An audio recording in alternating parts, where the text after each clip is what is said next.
Assalamualaikum warahmatullahi wabarakatuh. Bismillahirrahmanirrahim. Alhamdulillahirrahmanirrahim. Wabihi nasta'in ala umur dunia wa din. Wassalatu wassalamu ala asyrafil mursalin wa ala alihi wa sahbihi ajma'in wa man tabi'ahum bi ihsan ila yaumiddin wa sallim tasliman katsira bi rahmatika ya rahimin. Adada khalqi ta'ala wa ridha nafsi wa zinata 'arsyi wa midada kalimatihi kama yuhibbu rabbuna wa yarda. Ya Hayyu bi rahmatika nastaghits wa min adzabika nastajir. Ya Hayyu bi rahmatika nastaghits aslih lana sya'nana kullahu wa la takilna ila anfusina tarfata 'ain. La ilaha illa anta.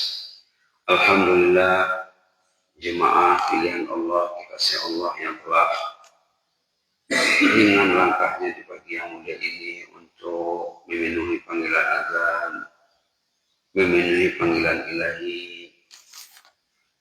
Di pagi yang penuh berkah ini kita sudah melaksanakan sholat fardu berjamaah dan kita lanjutkan dengan tazkirah ringkas.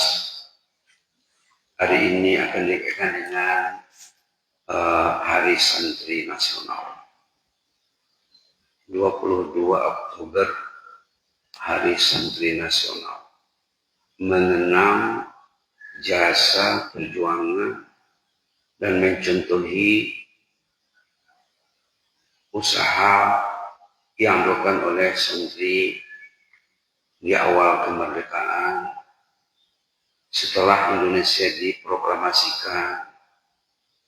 Indonesia masih direbut lagi oleh Belanda yang masuk ke Indonesia, menyelusup, menumpang tentara sekutu yang dipelopori oleh Inggris. Ini masalah politik ya, masalah politik. Mungkin kita ramai yang tidak tahu. Itu maka pemerintah Indonesia membuat inisiatif menjadikan tanggal 22 Oktober Hari Santri Nasional. Setelah Indonesia diproklamasikan 17 Agustus 1945, baru kira-kira 2 bulan sesudah merdeka, Belanda mau masuk lagi ke Indonesia. Maka ulama yang didepani oleh Kiai Haji Hasyim Asy'ari, pendiri dan pejuang dan pelopor Nahdlatul Ulama, memfatwakan wajib perang melawan musuh kafir, memfatwakan jihad suci, melarang menentang penjajahan lagi. Dan fatwa ini diumumkan 22 Oktober 1945. Proklamasi Agustus, Oktober sudah mau diambil lagi.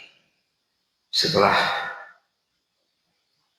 Jepang kalah dalam Perang Dunia Kedua, setelah mundur diri, mau masuk lagi Belanda. Oleh itu ulama memfatwakan wajib perang, menentang kekufuran, kesyirikan, kemunafikan. Subhanallah. Nah, kalau kita lihat Fatihah ya, kalau kita lihat Fatihah yang hari-hari kita baca, dalam Fatihah itu ada 3 kelompok manusia. Kalau kita perhatikan Fatihah saja, ada 3 kelompok manusia dalam Fatihah. Ada 3 golongan. Golongan pertama, alladzina an'amta 'alaihim. Kelompok yang 3 ini disebut dalam ayat 7. Fatihah semuanya 7 ayat. Dalam ayat 7 ayat terakhir ada 3 golongan manusia. Betul yang hidup ini. Kita mesti tahu. Kalau kita tak tahu, berarti kita tak tahu hidup. Manusia ini ada 3 golongan. Satu, an'amta 'alaihim. Itu yang kita minta kepada Allah. Ya Allah, bimbinglah kami untuk menempuh jalan yang betul, yaitu jalan yang orang Engkau bimbing kehidupannya. An'amta 'alaihim, Engkau beri nikmat, orang Engkau pilih, orang Engkau dukung. Satu an'amta 'alaihim. Yang kedua, ghairil maghdubi 'alaihim, Yang ketiga, waladhdallin. An'amta alaihim ini dihuraikan dalam ayat 69 surah Nisa. Ada 4 pembahagiannya. 1, an-nabiyyin. Kedua, as-siddiqin. Ketiga, syuhada. Keempat, as-salihin. Kita mesti tahu. Kalau kita tahu berarti kita tahu Fatihah. Kalau tak tahu Fatihah enggak. Kenapa dibaca Fatihah kalau tak tahu? Kemana salat kita? Kemana ibadat kita? Fatihah saja tidak dikuasai. Macam mana?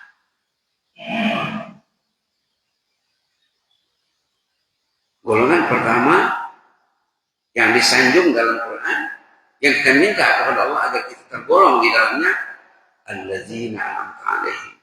Golongan orang yang diberi nikmat hidayah, kesuksesan oleh Allah, yang dijabarkan dalam ayat 69 surah An-Nisa, minan nabiyyin was-siddiqin wasyuhada was-salihin. Jadi, tidak mungkin kita tidak belajar ya. Tidak mungkin tidak belajar. Tidak mungkin Fatihah saja, belajar sholat dari dulu saja. Ayat 69, halaman 89, minan nabiyyin, yaitu para nabi. Wasiddiqin, para siddiqin. Wasyuhada, para syuhada. Wassalihin, dan mereka yang saleh. Kita mesti tergolong ini ke dalam kategori yang keempat ini. Kalau tak saleh, tak ada guna hidup. Kalau tak saleh, tak ada guna hidup. Hidupnya siksa, matinya sengsara. Kalau yang tak saleh, hidupnya siksa, matinya sengsara. Subhanallah. Jadi golongan pertama ada 4, nabi, siddiqin, syuhada dan saleh. Kita target pertama akan dapat. Nabi itu pilihan Allah. Siddiqin mungkin dapat, tapi kena gigil perjuangannya. Syuhada mungkin bisa juga dapat, tapi salihin mesti dapat. Salihin mesti dapat.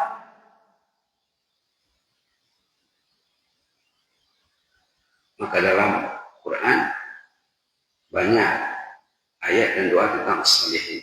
Contohnya ayat 100 surah As-Saffat, Rabbi habli minas salihin, doa Nabi Ibrahim. Rabbi habli minas salihin.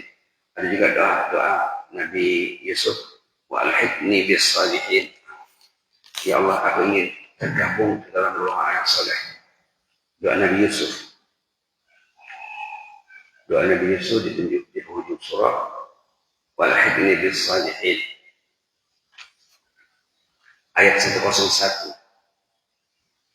Tawaffani muslimah wa alhiqni bis salihin. Ayat ini berbentuk doa ya. Waktunya kita doa. Mulai dari Rabbi fatir as-samawati wal ardh, anta waliyuna fid dunya wal akhirah, tawaffani muslimah wa alhiqni bis salihin. Kita minta kepada Allah agar kita meninggalnya, tutup usianya betul-betul muslim. Dan walhiqni bis salihin, gabungkanlah aku, masukkan aku dalam orang saleh. Orang yang saleh ini sedunia mendoakannya. Kalau bapak tergolong orang yang saleh, alhamdulillah, seluruh dunia mendoakan bapak di timur, di barat, siang malam. Wajib mendoakan orang saleh dalam kehidupan kita. Doa ini tercantum dalam Assalamu alayna wa ala ibadillahi shalihin. Tahiyat. Bacaan tahiyat. At-tahiyatu mubarakatuh salawatu thayyibatu lillah. Assalamu alayka ya Nabi wa rahmatullahi wa barakatuh. Assalamu alayna wa ala ibadillahi shalihin. Doa agar selamat dunia akhirat. Kalau orang itu tergolong yang saleh, sedunia mendoakannya. Sepanjang umur alam ini, selagi ada orang yang masih hidup yang saleh, dia akan mendoakan orang yang saleh. Untungnya ya, Assalamu alayna wa ala ibadillahi shalihin. Selamatlah kami ini semuanya. Selamatlah semua hamba yang saleh yang ada di Indonesia, yang di luar Indonesia, yang masih hidup, yang sudah meninggal, yang belum lahir. Jadi perlu difahami Fatihah, perlu difahami tahiyat. Nah, oke. Golongan pertama, an'amta alaihim, orang yang dipilih Allah, yang diberi nikmat oleh Allah. Subhanallah. Iman ini nikmat, Islam ini nikmat. Datang ke masjid nikmat. Kalau orang itu faham siratal ladzina an'amta alaihim minan nabiyyin was-siddiqin wasyuhada'i was-shalihin, enggak mungkin dia jarang ke masjid. Enggak mungkin renggang hatinya dari masjid. Yang pertama, yang kedua, ghairil maghdubi alaihim. Kata ulama tafsir, maghdubi alaihim garis depan sekali Yahudi, Zionis. Kita menolak, tidak mau cara hidupnya Yahudi, Zionis. Yang terakhir, walaupun ini kata ulama tafsir, Nasrani. Itulah yang dipelopori Belanda waktu masuk ke Indonesia. Itu yang ditentang oleh ulama. Berapa episode, berapa serial jihad suci menentang Belanda. Kemudian mau masuk lagi pada 22 Oktober 1945. Maka ulama memfatwakan, menghimbau seluruh umat Indonesia, seluruh umat Islam Indonesia agar perang suci menentang kekufuran sesuai dengan ayat dalam surah Tahrim tadi. Ya ayyuhan nabi jahidul kuffar wal munafiqin. Wahai nabi, tumpaslah kekufuran dan kemunafikan itu. Waqluz alaihim, bersifat keras dan kasar terhadap mereka. Wa ma'wahum jahannam, tempat mereka akan disediakan Allah adalah neraka jahannam. Wa bi'sal masir, sejelek-jelek tempat kembali nanti. Ayat 9 surah At-Tahrim. Jadi hari ini hari santri nasional mengenang jasa santri dalam membela, mempertahankan kemerdekaan di awal kemerdekaan. Selain daripada jasa mereka dalam merebut kemerdekaan sebelum 17 Agustus. Berapa ramai ulama kita, pejuang kita, pahlawan nasional kita yang syuhada, yang mati syahid dalam perjuangan merebut kemerdekaan. Sesudah kemerdekaan dapat, mau direbut lagi, maka perlu dipertahankan. Itulah dipilih hari, difatwakan perang suci itu sebagai hari santri nasional. Hari ini ada acara di Masjid Agung ya, Syawal pagi nanti. Semua kita tahu barangkali, mudah-mudahan ada manfaatnya. Ini dalam Fatihah ada 3 kelompok manusia. Satu, al-mun'am alaihim, mereka yang diberi nikmat oleh Allah. Itu yang target kita, yang kita minta dalam ihdina as-siratal mustaqim. Ihdina, tunjukilah kami, ajarlah kami, bimbinglah kami, tuntunlah kami, ajarlah kami, hidayahilah kami menempuh jalan yang betul, jalan an'amta alaihim minan nabiyyin was-siddiqin wasyuhada'i was-shalihin. Itu yang kita minta. Jadi kita mesti menyingkap sejarah orang yang saleh, mesti membaca sejarah orang yang saleh, karena sejarah orang saleh itu kata ulama salah satu kaidah untuk merawat hati yang sakit, menyelesaikan hati yang kusut, menjernihkan hati yang keruh. Hati manusia banyak yang keruh, banyak yang kusut, banyak yang sakit. Ingin menyelesaikan kekusutan hati, antara lain membaca kisah orang saleh. Ingin merawat hati yang sakit, antara lain membaca kisah orang saleh.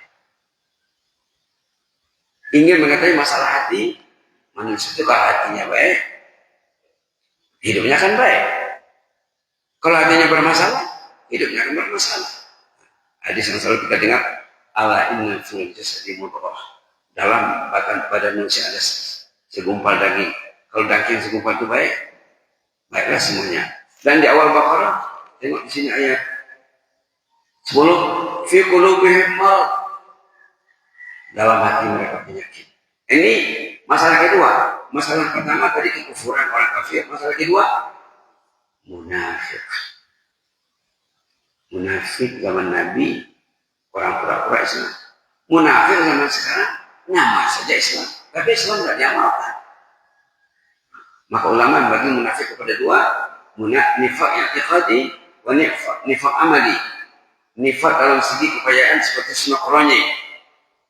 Kalau Bapak pernah dengar cerita Sunokronye, seorang profesor Belanda yang berusaha menghancurkan Islam di Indonesia,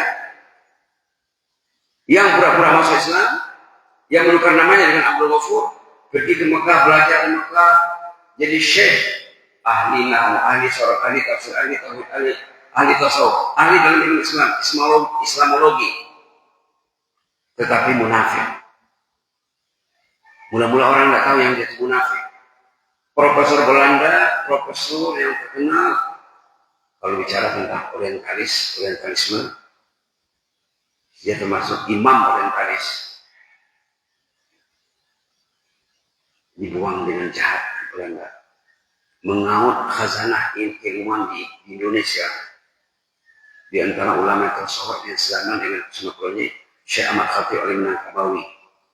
Guru ternama zaman dulu dari Bukit Tinggi yang berhijrah ke Mekah, jadi imam Masjid Haram, jadi mufti di sana, jadi qadhi di sana. Beliau inilah guru syekh-syekh kita yang muncul di awal abad 20, termasuk Syekh Mustafa Hussein, termasuk Ki Haji Hasyim Asy'ari, diajar oleh Syekh Ahmad Khatib Al-Minangkabawi.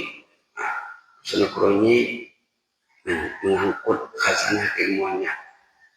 Syekh Ahmad Khatib Al-Minangkabawi ini karyanya ada dalam 50 buku yang disusunnya.